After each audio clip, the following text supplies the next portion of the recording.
Welcome back. Let's talk about the skill of using your own words.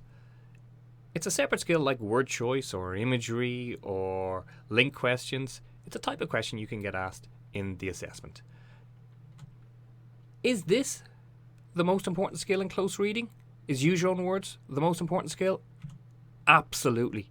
It is by far. It's more important than any of the others. And I'm going to show you why. In the paper in 2018, 53% of all of the questions, so 16 out of the 30 marks, over half of the marks were for use your own words questions. So you can pass the paper with this one skill.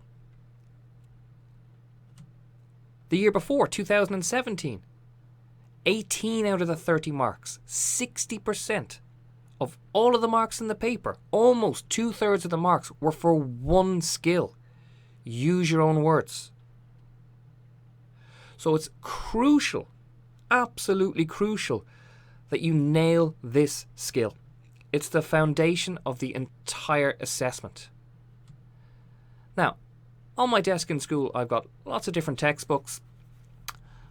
Taking one example of a textbook on close reading. Sorry, it's on National 5. It's not just close reading. That's 250 pages, that textbook. For a skill that is 60%, almost 2/3 of the entire close reading, how many pages do you think that book should have explaining how to answer that type of question?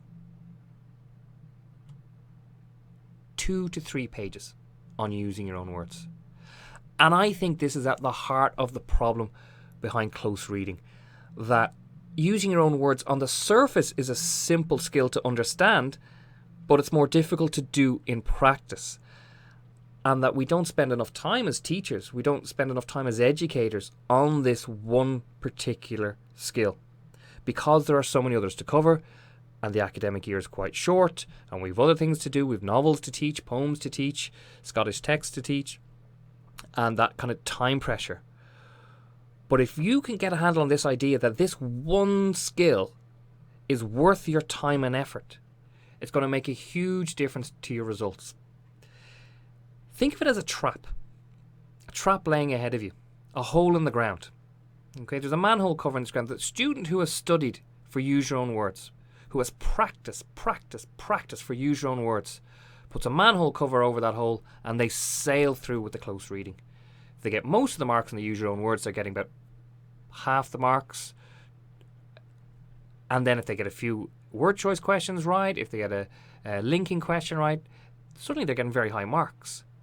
However, if you ignore this skill and kind of go, oh yeah, I kind of know how to do it, it's fine, you're in danger of not truly understanding the skill. And you're in danger of starting the exam falling down that hole. And if you don't understand that skill, and if all of a sudden you can't get those questions right, you can only get 40-50% if you get every other question in the exam 100% correct, and they can be quite difficult. Imagery questions, similes, metaphors, conclusions, etc. So, I want you to make a promise to yourself, not to me, to yourself, that you will practice this, not just, I don't mean at home, sitting down doing your homework or writing out it on pieces of paper, but that you'll practice this quietly in your head every day. You're going to practice stretching your vocabulary every day, rewording, rephrasing. When you're bored, when you're sitting at the bus stop waiting to go to school before your friends have arrived at the bus stop, when you're sitting at home, when the ads come on TV, or in between shows on Netflix, you'll spend a couple of seconds, a minute here or there, trying to see, can you rephrase, reword simple phrases. If you make that promise to yourself and you keep that promise, you're going to learn this skill, your vocabulary is going to bloom, you're going to be incredibly confident, and you're going to walk into that exam in May knowing that, do you know what? Over half the questions I can answer, I know I'll be able to answer because I've mastered this skill. So in the next video, I'm going to jump straight into what is involved in the skill, formulas to use for the skill, and getting into the practice of it. And I'll see you there.